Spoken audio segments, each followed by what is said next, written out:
Good day, class. Today we'll be considering another topic, and that is airflow. We'll be considering airflow today. As a way of introduction, airflow can actually be defined as the movement or motion of air from one place to another. Movement or motion of air from one place to another.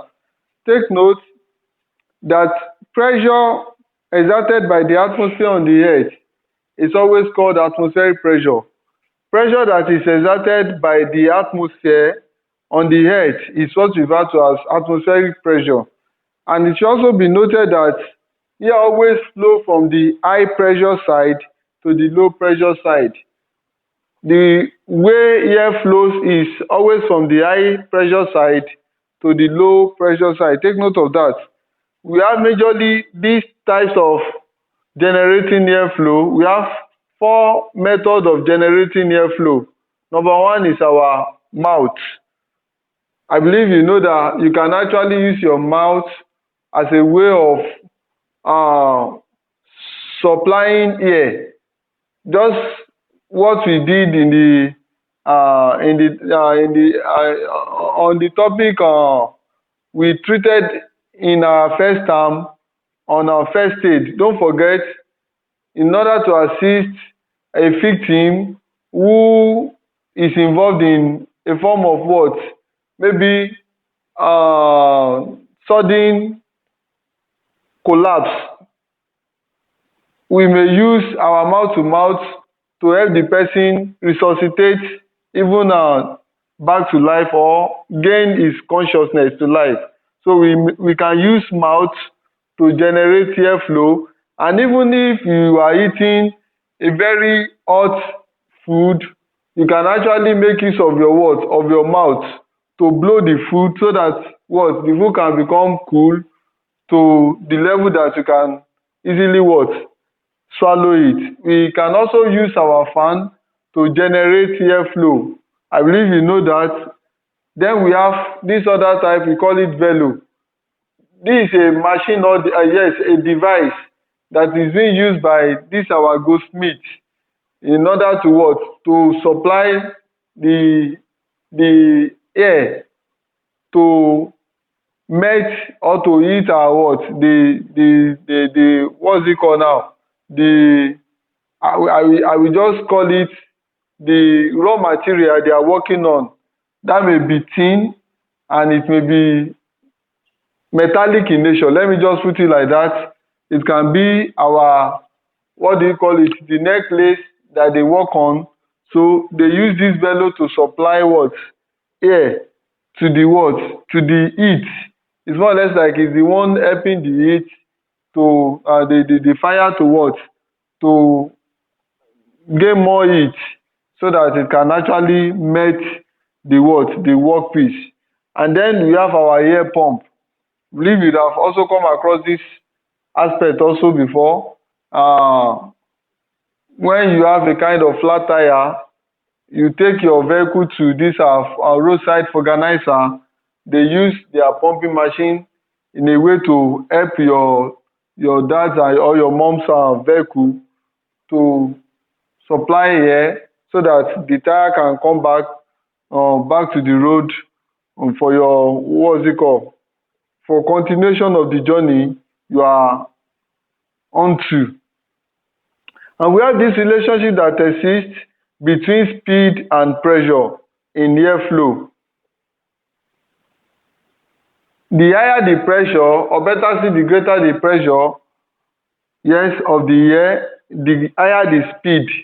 If the pressure is high, automatically the effect on the speed will also be that the speed will also be what?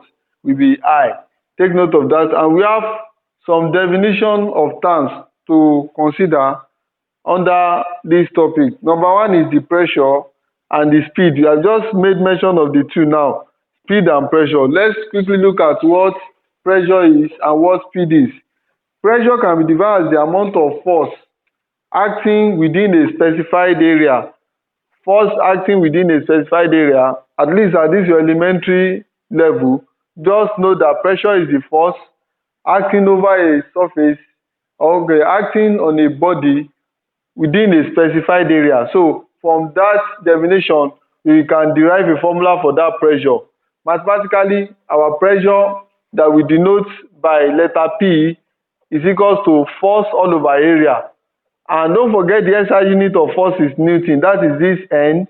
And area, you know what area is. The basic unit of our area is meter square.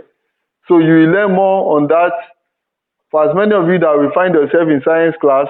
And then we have our speed. Speed can actually be defined as the rate at which a body covers a distance.